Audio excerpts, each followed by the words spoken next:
All right, guys, let's take a look at the Seagull 1963 mechanical chronograph in a 42 millimeter. Now, my good friend Tony sent in a few watches, this being one of them, to have on the channel, and I'm always excited to see these. I don't believe I've had the 42 mil. Now, I've had the smaller version, the 38, and that is great, but I do actually kind of prefer this larger version of this watch, and in many cases, most watches, if there is an option for the larger one. Not always, but this one definitely wears really good at a 42. So it's a 42 millimeter case, 48 lug to lug, 13 millimeter thick. That's including that boxed mineral crystal there. I believe that's a mineral. 22 millimeter lug width. It does have an exhibition case back. I will show you that in a moment. And of course, there is no loom. But being full mechanical, you wind it. It winds until it stops, basically. But you can start to feel a little bit of resistance on it. It's probably good to stop right as soon as you feel that instead of actually hitting it to the stop. If you have a full wind on it, the movement should last about 45 hours.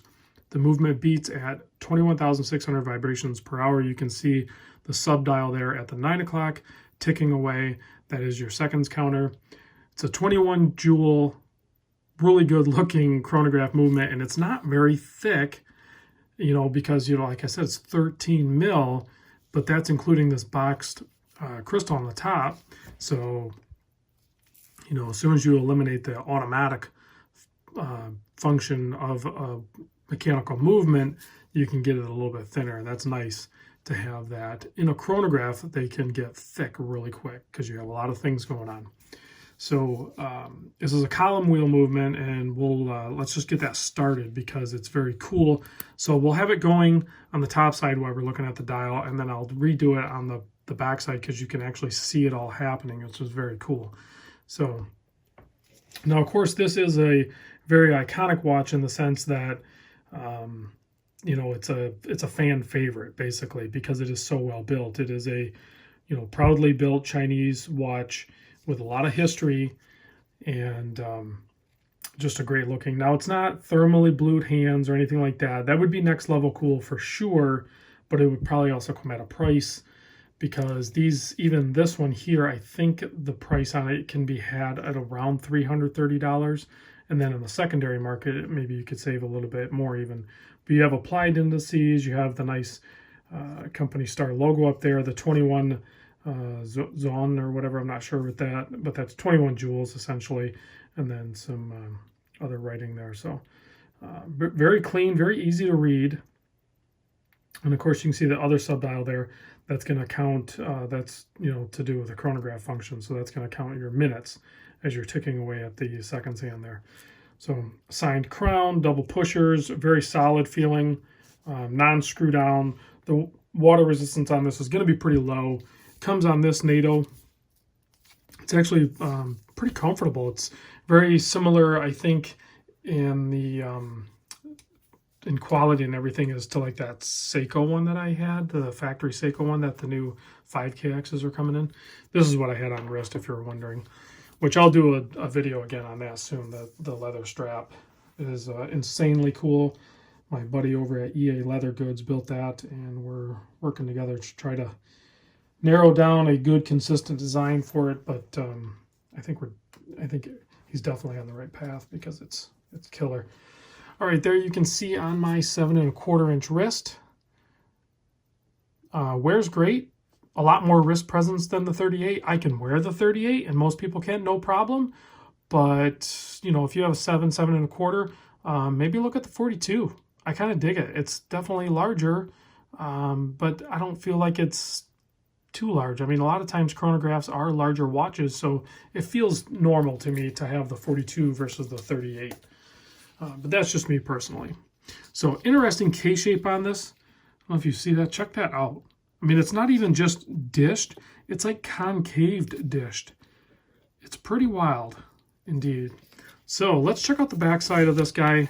I don't need to make a crazy long video on this.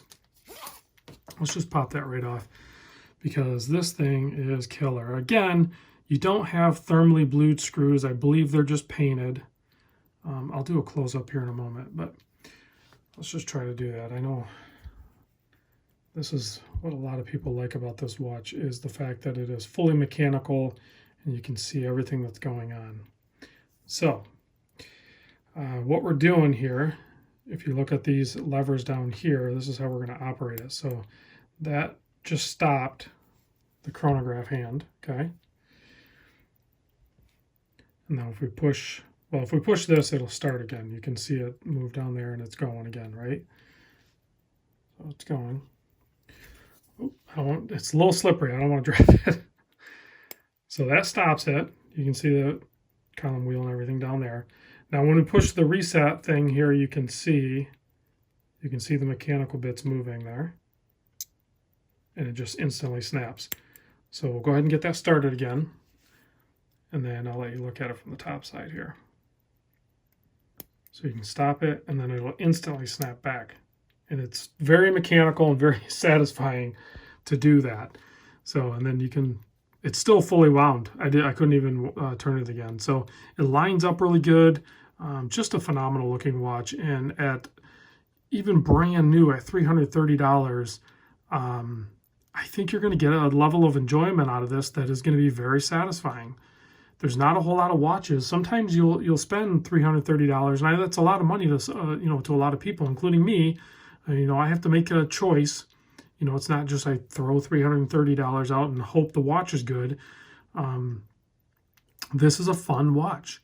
And if you're looking for a chronograph, but you want something that's definitely enthusiast accepted and truly fun and very polarizing, it's a beautiful dial, nice indices, blue colored hands, and then all the mechanical intimacy that you're going to have with this watch.